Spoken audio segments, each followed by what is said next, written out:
दी stage hole life. कळलं? हां. दुसरी महत्त्वाची गोष्ट, 2-3 गोष्टी या लक्षात ठेवायच्या. मेडिटेशनमध्ये तुला जर पॉसिबल होत असेल तर तू होपोनोपोनो कर. कोणचं? होपोनोपोनो. माहिती आहे का? शिकवलाय? हां. कोणते 4 शब्द? I am sorry, please forgive me, thank you, I love you. करतो का तू? हो, क्या करताय? हां. त्याला थोडं वाढून दे, आपल्याला खूप गरज आहे त्याची. ठीक आहे? मी त्या होपोनोपोनोने काय काय केलं सांगितलं. माझं आता सेकंड बाळ झालं माहिती आहे, बरोबर? त्याची मी इथून सुचलो होतो की तो काय म्हणतात त्याला, ही रूम मिळाली पाहिजे. कारण आता प्रतीक सर नव्हते मागच्या ओमच्या वेळेस, आम्हाला असं वरांड्यात झोपा लागलं होतं. कारण त्यांना सोडून पण जाता येत नाही आणि तिथे मेलला अंदर लहान रूम असल्यामुळे राहू पण देत नाही. मग असं बाहेर रिसेप्शनमध्ये झोपावं लागलं होतं. मग यावर्षी ठरवलं होतं मी की डिलक्स रूम मिळाली पाहिजे, म्हणजे तिथे 2-3 बेड आहे. मिळाली. ठीक आहे. सेकंड नॉर्मल झालं पाहिजे, झाली. थर्ड ॲडमिट केल्याच्या 1 दिवसाच्या आत झाली पाहिजे. 2 वाजता ॲडमिट केलं दुपारी आणि रात्री 1:18 डिलिव्हरी झाली. सगळं मी होपोनोपोनोमध्ये लावलं होतं. ठीक आहे. चौथं, डिलिव्हरी नंतर आई आणि बाळ दोघांची तब्येत एकदम चांगली राहिली पाहिजे. ते असा मोमेंट असतो लाईफचा की त्याच्यासमोर पैसा वैसा काहीच नसते. लोक करोडो रुपयाची शेतं वेतं विकून तिथं जाऊन बसते त्यावेळेस, जर काही क्रिटिकल सिच्युएशन असली तर. आत्ताच माझ्याच रिलेटिव्हमध्ये एका जण आहे, XYZ आमचे जवळचे रिलेटिव्ह, 7व्या महिन्यातच त्यांना हे झालं. तर तो मुलगा जवळपास 15 दिवस 1 महिना होऊन राहिला आता ICU मध्ये. ठीक आहे. खूप मोठी फेज असते लाईफची, खूप क्रिटिकल. हे सक्सेस वक्सेस तो ठीक है ना भाई, इस बार नहीं हुआ तो नेक्स्ट ईयर हो जाएगा. कळलं? बट ती खूप, म्हणजे माझ्यासाठी सांगतो ॲज अ पॅरेंट, खूप मोठी फेज असते, खूप मोठी. तो it was a very challenging task in my life. How I face that. ठीक आहे. सो मी ठरवलं होतं आई आणि बाळ दोघांची तब्येत एकदम चांगली राहील. आणि त्याच्यानंतर डॉक्टर हसत हसत मला देईल, हे घ्यावा, चांगला आहे तब्येत. ठीक आहे. कारण माझ्याकडे पेनफुल मेमरी होती त्याच्या related. What was the painful memory? की माझा जो पहिलावाला जो होता ओम, तो जेव्हा झाला त्याला ICU मध्ये टाकायला लागलं होतं. किती दिवस? 5. कलर्स हॉस्पिटल नागपूरमध्ये. आणि त्याच्या आईला जवळपास 15 ते 20 सलाईन लागल्या होत्या. ठीक आहे. आणि यावेळेस एक इंजेक्शन सुद्धा नाही लागलं, सलाईन दूरची गोष्ट.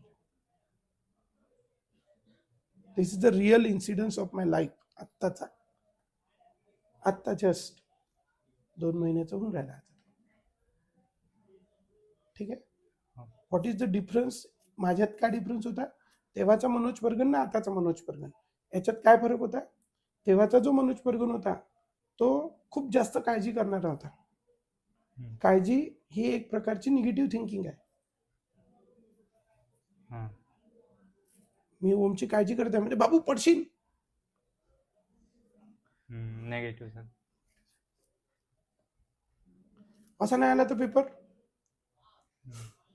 काय झालं? नेगेटिव्ह. रस्त्यात जाता जाता काय झालं तर बरोबर जातो, काय घेऊन गेलो, काय झालं? नेगेटिव्ह. मग ऍटलिस्ट निगेटिव्ह सोचण्यापेक्षा हे सोचा ना, मी सुरक्षित पोहोचलो. अफर्मेशन. हा, तर सगळे अफर्मेशन होते माझे. आमचं घर 5व्या मजल्यावर आहे, माहितीच आहे. लिफ्ट नाही आपल्या इथे. आता म्हटलं इमर्जन्सी पेन आलं, रात्री पेन आलं, तर 5व्या मजल्यावर खाली उतरवायचं कसं? किती मोठं टेन्शन होतं.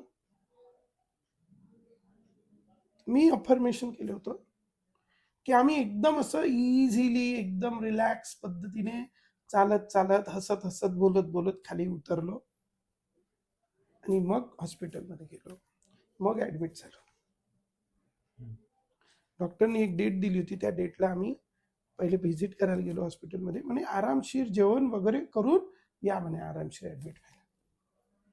आम्ही अजून परत आलो घरी, वरून गेलो, जेवण केलं छान आरामशीर, मस्त आरामशीर खाली उतरलो, बाजूच्या मंदिरात गेलो, 15-20 मिनिटं तिथं अर्धा तास बसलो. त्याच्यानंतर आपण फिरायला जातो तसं हॉस्पिटलमध्ये गेलो. छान रूम चांगली सजवली, म्हणजे थोडी साफ, म्हणजे साफच होती, चांगलं हे केलं आरामशीर. आणि त्याच दिवशी रात्री 1:18 ठीक आहे. हे आत्ताच आहे, हे अभ्यास वगैरे नाही का, खूप कमी आहे त्याच्यासमोर. ते जी सिच्युएशन असते ना लाईफची ती वाली, त्याच्यासमोर हे ठीक आहे ना भाई, नाही हुआ तो नेक्स्ट ईयर निकालेंगे ना. पण तिथं काय कमी जास्त झालं तर you can't get this thing again. तेवढं रिस्की काम असतं ते. मी माझ्या जीवनात आता झालं ते, how I tackle it by affirmation and this ho'oponopono. ठीक आहे, होपोनोपोनो. तो whenever you will face something difficult in your life, whenever you will be surrounded by the negative thinkings, then what you have to do? Ho'oponopono. जे काही डर सतवत असेल ना त्याला उलट करून द्यायचं. बरं, सांगू शकता एखादा विचार जो निगेटिव्ह विचार आहे तुम्हाला? नेगेटिव्ह झाले म्हणजे ते क्वेश्चन. हा, क्वेश्चन निगेटिव्ह झाले, मग म्हणायचं माझे सगळे क्वेश्चन पूर्ण पॉझिटिव्ह निघाले. I am sorry, please forgive me, thank you, I love you. as soon as that comes in your mind, मी पूर्ण पेपर सॉल्व्ह केला आणि सगळे पेचून. ह्या ब्रह्मांडाची ताकद एवढी आहे ना, एवढी आहे, खूप आहे, खूप आहे. म्हणजे माणूस फक्त मेहनतीने मोठा होतो, खूप मोठं झूट आहे. माइंड टेक्निक्स पाय, ठीक आहे, खूप मोठं झूट आहे.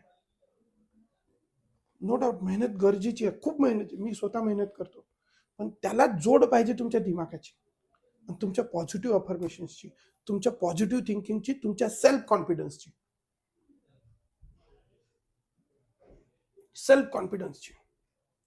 मग जेव्हाही वाटतं ना तुझ्या डोक्यात निगेटिव्ह विचार येत आहे, ऍट द सेम टाइम तुला काय करायचं आहे, काय म्हणायचं आहे? अफर्मेशन आणि ho'oponopono with full of confidence.